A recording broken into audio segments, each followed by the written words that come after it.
retired FBI agent and head of the counterintelligence behavioral analysis program. Okay, so I was looking through the FBI alert here, and there were a few very concerning red flags. One, they said that he used methods to gain control of his victims. Two, may have even filmed some of the assaults, many of them being sexual. What does this tell you about the evidence they may have and how wide a net they must cast right now to try to find other potential victims? It's tragic, but also extremely heartening that they are doing so much. These serial rapists can number in the hundreds of victims, and I think that's what they're going through right now. Luckily, he got lazy with how he was restraining the last victim, who was able to bravely break free and bring this to the light of day. One of the biggest tragedies in here, and you were just covering this on the last episode about child exploitation, this is a product of human trafficking as well, because these women that are being targeted because they're basically human trafficked, and they're in the sex industry, which is, it's abominable what they're going through. One of the statistics I read is 68% of these women are raped, and they don't go reported because of the use of force and shame and control. It's profound. So I'm glad they're doing all they are.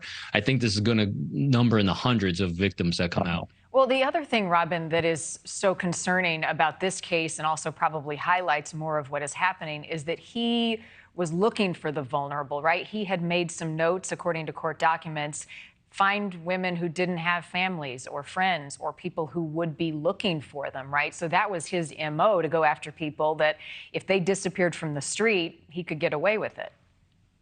100%. And it's a very typical MO of these serial rapists. It's why they're not nearly reported to the extent that I think they're going on.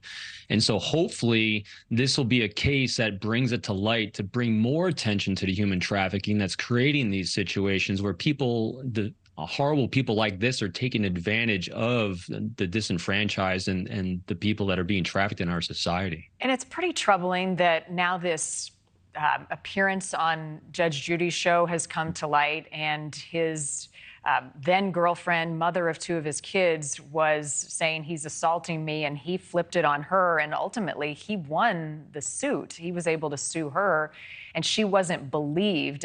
How does this change things? So many victims afraid to come forward for not being believed. Yeah, people like this are master manipulators, and he was perfectly demonstrating that on the show in the episode. And one of the things that a lot of times these serial rapists like to do is they like to flaunt their control over others, which clearly he was doing here. And again, it goes back to that horrible thing of fear and shame, that they shame people into doing things that they otherwise wouldn't do, and the fear of the threat of violence, and the fear that they put in their heads that no one's going to listen to them anyway. Law enforcement's not going to take them seriously because of their backgrounds and things they do. So luckily, this one's going down.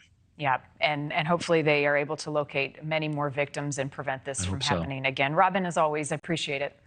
Thank you for watching. Go to newsnationnow.com to find NewsNation on your television provider. And don't forget to click the red subscribe button below to get more of NewsNation's fact-driven, unbiased coverage.